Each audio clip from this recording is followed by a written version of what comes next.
The extreme cold apocalypse arrived. I led my family, along with our cat and dog, to hunker down in a shelter deep in the snowy mountains. Firewood crackled in the stove. Inside, it was as warm as spring. Outside, the apocalyptic thugs were shivering all over, pounding desperately on the door. Mashao, open the door. Please, let me in. I suddenly opened my eyes. My fingers touched the kitten's warm fur. The real sensation left me dazed. The mirror reflected my uninjured face. My phone clearly showed July 24, 2026. Could it be? I'd been reborn 1 month before the extreme cold arrived. In my previous life, after the apocalypse began, I was curled up in a corner, eating my last half loaf of bread. A gang of vicious apocalyptic marauders brutally attacked me just to steal it. Through the searing pain, the last thing I saw was the endless blizzard outside the window. This time, I would never let that tragedy happen again. My hands trembling, I called my younger sister. In my previous life, she tried to bring me food, and froze to death in a snowdrift on the way. Hearing her voice again, I couldn't stop crying. Between sobs, I told her about my rebirth. Without the slightest doubt, she agreed to come find me. That unconditional trust washed away most of my fear. The cat seemed to sense my unease too. Rubbing its little head against me again and again, I quickly picked it up. This time, I swear I'll keep all of you alive. The horrors of my previous life taught me that compared with stockpiling supplies, having a secure shelter was even more important. My first choice was Grandma's old house in the countryside. It was surrounded by mountains, with forests and an ice-free river nearby. Our courtyard sat right beside the woods. The yard alone covered 500 square meters. The very next day, we returned to our hometown. Before renovating the old house, we filed the plans with the village committee. Uncle Lee, the village secretary, laughed and teased us. I thought you city girls weren't coming back anymore. I'm planning to stay here and become a real content creator to help promote our local specialties. Uncle Lee happily approved the paperwork. Before leaving, I looked at the freshly harvested wheat drying in the yard and couldn't help warning him that this year's weather was strange. Could you ask the villagers to keep more of the newly harvested grain? The weather really has been weird this year. I'll talk to everyone about it. My sister and I sat on the stone steps and calculated the costs. For safety, the outer wall needed to be raised with wire fencing. The main house windows needed security bars. The walls needed 2 extra layers of insulation. We'd build a fireplace in the living room and brick-heated kang beds into 2 rooms. Altogether, the renovations alone would cost 2 million. My sister found a construction crew and demanded that everything be finished within a month. After hearing my requirements, the contractor scratched his head. Everyone installs floor heating nowadays. Why are you making the place more old-fashioned? A kang bed and a fireplace too. I'm going to make short videos. A lot of viewers from southern China have no idea how northern villages survive winter. You young people really know how to think. We'll finish it within a month, and it'll look just like the house you lived in as a child. My sister and I made another shopping list, planning to buy everything in separate batches from different wholesale markets and supermarkets. Claiming I was opening a chicken farm, I ordered 2 diesel generator sets. Then we rented a truck without wasting a moment and started stockpiling like crazy. Instant noodles, self-heating hot pots, and all kinds of ready-to-eat food. We bought more than 10 flavors, 20 categories of snacks in total. We specifically chose rice with a shelf life of over a year. 1,000 jin of rice and 1,000 jin of flour, plus 500 jin each of assorted grains and beans. We bought canned fruit and 500 cans of meat. Most important of all was water. The village did have an old well connected to groundwater, but during the blizzard apocalypse it could freeze over. To be safe, I bought 1,000 cases of bottled water and 1,000 large jug cases of water. When we left the water plant, a torrential rain suddenly began. The apocalypse really was coming. Even the weather was becoming bizarre. We had so many supplies that I worried driving the truck on mountain roads in the rain would be dangerous. So I decided to wait nearby for the storm to pass. That's when I saw a pink building. It was the Pew Safe House. That place looked safe. Let's shelter there from the rain. Some passers-by shouted and ran toward the safe house. I followed the crowd inside. After settling down for a moment, I looked around. I searched my hazy memories from my previous life, trying to remember anything about this safe house. My sister had once mentioned it. She wanted us to visit the pretty new pink house in the neighborhood. I promised her that once the extreme cold ended, once we no longer had to worry about survival, we'd go there together and enjoy ourselves. Only then did I realize that the pink house my sister had talked about was the very safe house where I was now hiding from the rain. Soon, several more girls came into the safe house. They chatted animatedly, all believing it was just an ordinary rainstorm. But I knew perfectly well, this was only the appetizer before the apocalypse. As I thought about that, I was already planning what supplies to buy next. Not long afterward, the rain stopped. I didn't dare waste a second. I left the safe house and hurried to a pharmacy. Medicine was absolutely essential. I bought fever reducers, anti-inflammatory medicine, frostbite ointment, various vitamins and medical supplies, filling 5 entire boxes. There was an old tunnel beneath our courtyard. One entrance was hidden above the ruined stove pit, covered by a rusty iron wok. The other entrance was at the foot of the hill in the woods. During this period, my sister and I unloaded our purchases in the woods first, then moved them little by little into the tunnel when no one was around. The tunnel was much like the vegetable cellars used in northern China during winter. Its temperature stayed constant, making it perfect for storing food. With 10 days left before the blizzard apocalypse, the house was finally finished. The reinforced outer wall was as solid as a fortress. The front gate had also been replaced with a triple-layer reinforced one. Inside the main house, the fireplace stood square and sturdy. The window glass had been polished until it gleamed. After the workers left, my sister and I immediately installed cameras around the yard, with night vision capability. Then we continued buying supplies. This time, warmth was the priority. I ordered 10 down jackets in our respective sizes, along with down vests, and 20 pairs of down pants. We bought down quilts as well. That evening, Uncle Lee came over and was stunned by the renovation. I pointed toward the woods behind the house. 2 young women living beside a forest needed protection from wild animals. It was just for peace of mind. Haha, this flour was milled from the new wheat, and these are fruits from our own garden. They were just picked. Try some. I went inside and brought him 2 boxes of pastries I just bought. Uncle Lee accepted them with a smile. Then he looked up at the gloomy sky. It's only July, yet it's already this cold. A lot of places online are even getting snow. Shouldn't we start stocking up on food early? Exactly. I was just about to tell my sister to buy more. You can never go wrong with extra supplies. After seeing Uncle Lee off, we stepped on the gas and drove the truck out again. This trip, we bought 100 tons of coal from the building materials market. To avoid attracting attention, I asked the seller to deliver it in 5 batches to different locations. Then we drove it home ourselves, knowing power outages were inevitable during the apocalypse. We also bought 100 boxes of emergency candles, 5 rechargeable lamps, and 3 large boxes of batteries. When we brought all that fuel home, the generator sets we'd ordered had also arrived. After assembling and testing them, my sister and I started organizing the supplies. I arranged everything on shelves according to shelf life. The remaining rooms were used to store firewood, coal, and other daily necessities. It took us 2 days to finish organizing everything. By then, snowflakes were already drifting outside. We hurried out to buy fruits and vegetables. On the way, I called Mum and told her to come to Grandma's old house. Before hanging up, I specifically reminded her not to tell anyone we had returned to the village. We bought potatoes, sweet potatoes, apples, and other foods that stored well. In the cellar, they could last a year and a half. Besides that, we bought 1,000 jin of beef, 1,000 jin of mutton, and 4 fully butchered pigs. After buying the vegetables and meat, we used the remaining 100,000 yuan to fill any gaps. We bought telescopic batons for self-defense, entrenching axes, and baseball bats. By the time we got home that evening, Mom was already in the kitchen preparing dinner. The temperature had already plunged to minus 20 degrees Celsius. A howling wind swept in, as if it wanted to swallow everything whole. Juju heard us return and excitedly ran out of the room. Great! Mom brought the dog too. That night, our family ate a steaming hot pot meal. The television was showing the news.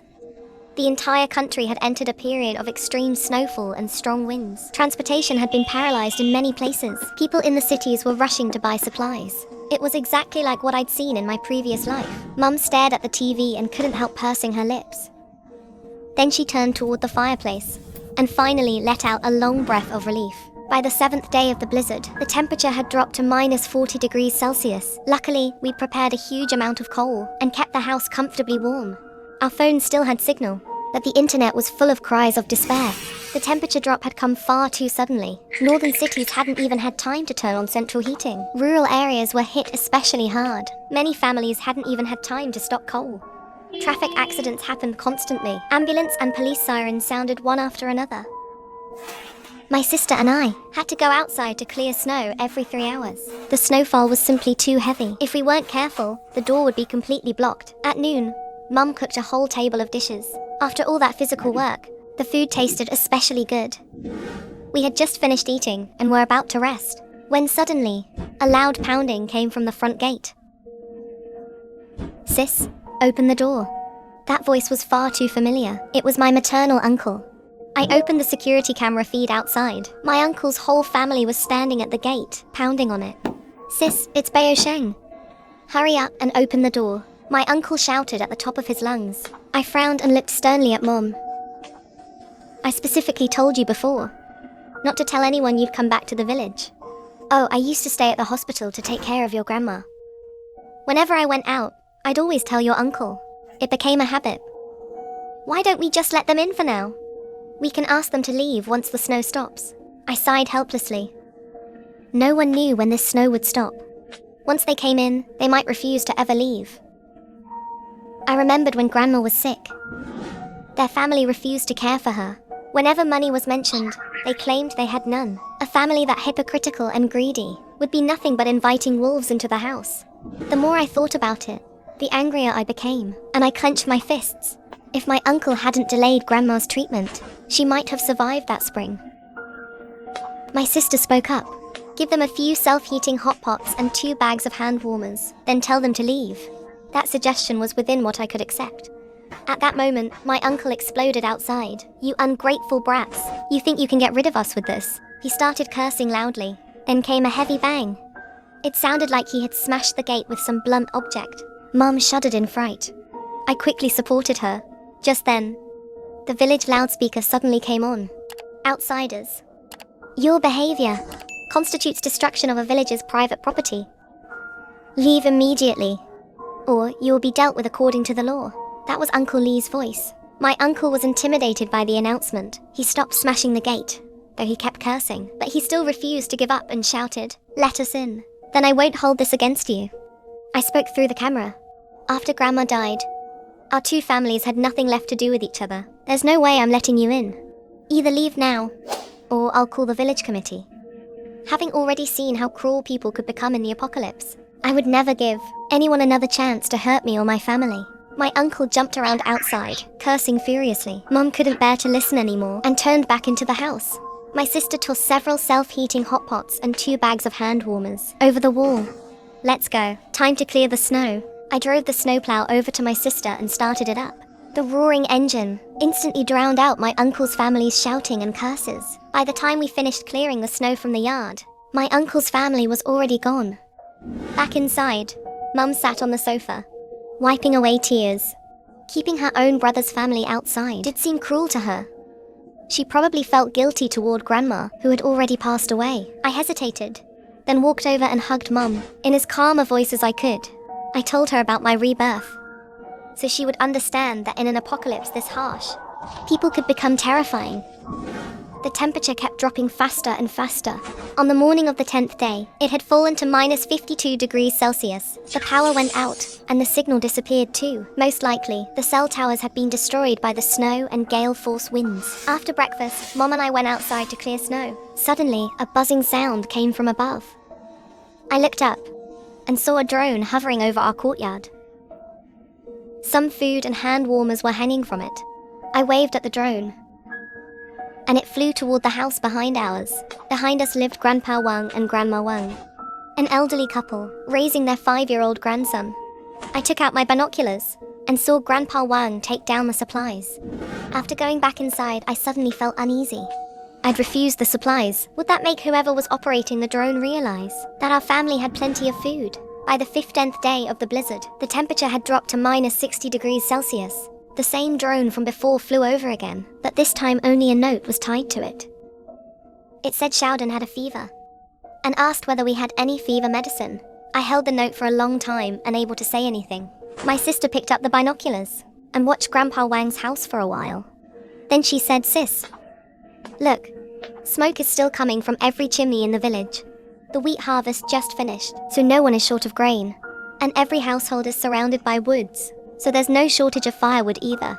I remember there's a clinic in the village. If the snow outside weren't too deep to cross, they wouldn't have needed to ask us for help. This drone belongs to the village committee. Ever since the network went down, it has been circling over the village from time to time, so villagers can ask for help. I turned around and saw the flour and vegetables Uncle Lee had brought us a few days earlier. Then I remembered my childhood. Whenever Grandpa Wang caught game in the woods, he would always invite my sister and me over for meat. Those memories came rushing back. I took a deep breath, went inside and brought out some fever medicine. The drone carried the medicine away. I took out my binoculars and looked toward Grandpa Wang's house. I could clearly see the stove burning in their main room. Grandma Wang held Xiaodan in her arms, gently comforting him while wiping away tears. When the drone arrived, Grandpa Wang took the medicine and bowed toward our house. Over the next few days, I kept picking up the binoculars to check on Grandpa Wang's family. On the third day, Xiaodan followed Grandpa Wang into the yard to carry firewood. It looked like he'd recovered. Snow continued to drift down silently, just like our lives now. Quiet and uneventful, so still that it made you uneasy. That night, the security alarm went off again.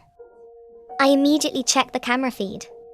Several people had gathered outside our gate and were trying to climb over the wall. My sister and I grabbed our crossbows and rushed up to the roof. With a thud, a crossbow bolt struck one of the thugs. The man screamed and fell down. Then someone clinging to the ladder frantically waved in our direction. "Ma Xiaoao, don't shoot. It's your uncle." I fired without hesitation. Unfortunately, my aim wasn't as good as my sister's, but my uncle was still frightened enough to fall off the ladder. Someone in the group spat at my uncle and waved a hand. The others immediately pulled axes out of the vehicle and started hacking at our gate. My sister and I didn't hold back either. We fired our crossbows at them. For a moment, the pounding on the gate, curses and screams of pain all mixed together. At that moment, Mum flicked the breaker, electrifying the fence around the outer wall. The thugs were terrified by the sight of it. They scrambled back into their vehicle in panic. "Just you wait. You'll regret this." My uncle limped back into their vehicle and fled in disgrace. I was about to jump down and chase them, but my sister stopped me. "With things like this, the police can't even respond to calls. Even if we caught them, we'd still have to feed and house them. We can't let those scumbags benefit from us." Her reasoning made sense, so I gave up on chasing them. Early the next morning, Uncle Lee arrived on a snowmobile. "Thanks to the medicine you gave us, Xiaodan has recovered." As Uncle Lee spoke, he turned around to untie the things strapped to the snowmobile. I figured, the flour I left you before must be nearly gone. The village committee also set aside another batch of relief grain for your family. After all, you only came back temporarily and didn't have your own harvest stored here. I felt a little guilty hearing that and quickly waved my hands. Once it got cold, we stocked enough winter food to last us. "Please give these supplies to people who actually need them." "Alright, then I'll take them to Uncle Wang and Aunt Wang." He turned and got back on the snowmobile. Before leaving, he reminded us that now the snow had stopped, all the able-bodied adults in the village would come out that afternoon to clear the roads through the village, so everyone could look after one another. "You two sisters should come too." My sister and I readily agreed. By then, the temperature outside had fallen to minus 65 degrees Celsius. Yet somehow it didn't feel as bitterly cold as in my previous life. After lunch, my sister and I drove the snowplow out to meet everyone. The moment they saw our snowplow, everyone's spirits lifted. We all got to work together. Someone complained that living without electricity was incredibly inconvenient. Uncle Lee said, "Our village does have a wind-powered generator set, but the technician wasn't here, so no one knew how to operate it." My sister leaned closer and said, "That's exactly my field. I studied electrical engineering in college. Why don't I go take a look?"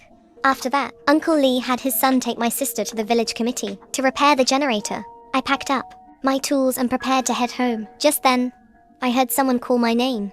I turned and saw Xiaodan running toward me. He was carrying a lunchbox. "My grandma just made dumplings. These are for you." I froze for a moment. Grandpa Wang's family already needed help from the village. Yet, even now, they were bringing precious food to me. "The child wants to thank you. Take it." I reached out and accepted the box. Uncle Lee turned and walked into Grandpa Wang's yard.